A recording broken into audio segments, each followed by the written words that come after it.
এখন আমি আলোচনা করব 2025 শিক্ষাবর্ষে দ্বাদশ শ্রেণীর প্রকল্প।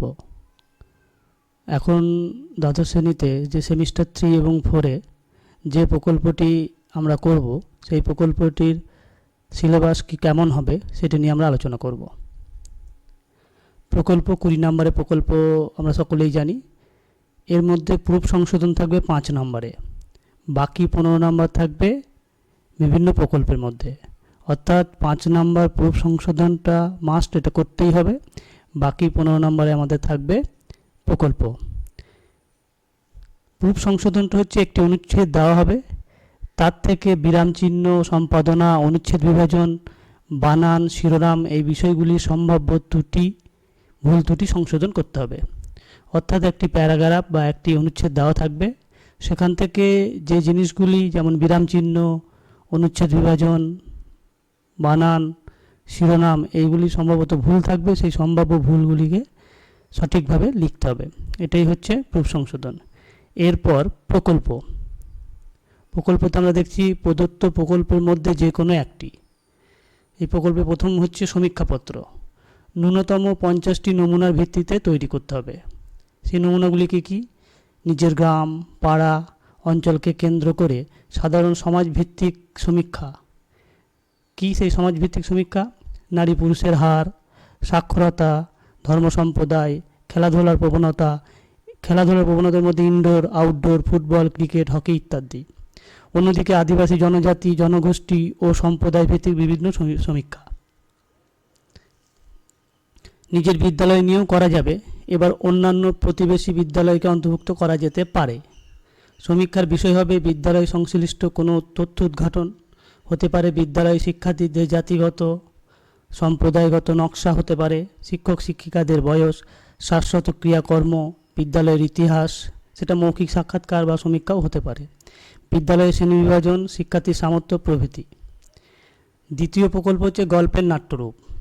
যে কোনো বিখ্যাত ব্যক্তির বা লেখক লেখিকার লেখা থেকে তৈরি গল্পে সেটাকে নাট্যরূপে রূপান্তরিত করতে হবে। শব্দ সংখ্যা হবে 2000 থেকে 4000 শব্দের মধ্যে। নেক্সট হচ্ছে গল্পের চিত্রনাট্য। এটারও শব্দ সংখ্যা হচ্ছে 2000 থেকে 4000 মধ্যে। কোনো বিখ্যাত বা প্রথিতযশা লেখক লেখিকার লেখা থেকে গল্পের চিত্রনাট্য তৈরি করতে হবে।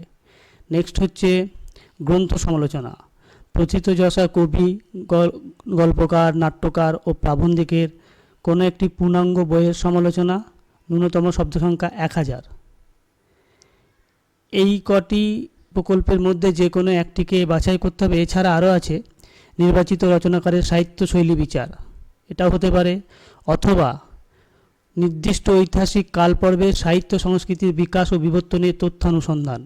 অর্থাৎ কোনো একটি ঐতিহাসিক কালপর্বে যে বাংলা সাহিত্য সংস্কৃতির ইতিহাস, ঊনবিংশ বা বিংশ শতাব্দীর বাংলার যে কোনো একটি কালপর্বকে কেন্দ্র করে তার ভাষা, সেই কালপর্বে খাদ্যাভ্যাস, পোশাক, গৃহনির্মাণ, সঙ্গীত, নাটক, চলচ্চিত্র, চিত্রকলা ইত্যাদির উপর নির্ভর করে, বা ভাস্কর্য, খেলাধুলা ইত্যাদির উপর নির্ভর করে তার বিকাশ, বিবর্তন এবং বৈশিষ্ট্যের তথ্য অনুসন্ধান করে আলোচনা করতে হবে। এছাড়া হচ্ছে নির্বাচিত সাহিত্য সৃষ্টি চরিত্রের জীবনী নির্মাণ। ফেলুদা, ঘনাদা, টেনিদা, শঙ্কু, সদাশিব, রিজুদা, পাগলা দাশু, গোগল, কাকাবাবু, কিকিরা, হাদাভোদা বা নন্টে ফন্টে, হর্ষবর্ধন, গোবর্ধন, এইগুলি হচ্ছে প্রত্যেকটি হচ্ছে সাহিত্য সৃষ্ট একটি করে চরিত্র। বিখ্যাত ব্যক্তিদের লেখা সাহিত্যের একটি করে চরিত্র, সেই চরিত্রগুলিকে নির্মাণ করতে হবে, তাদের জীবনীকে নির্মাণ করতে হবে।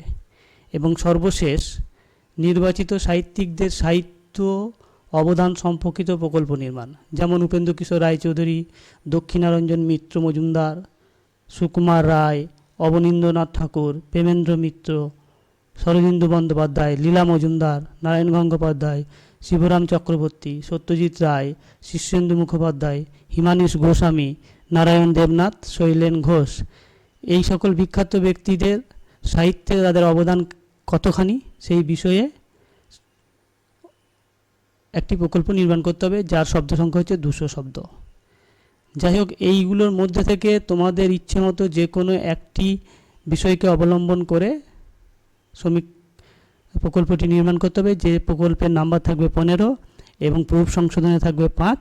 এইভাবেই আমরা প্রকল্পটি নির্মাণ করে থাকব। ধন্যবাদ সকলেই।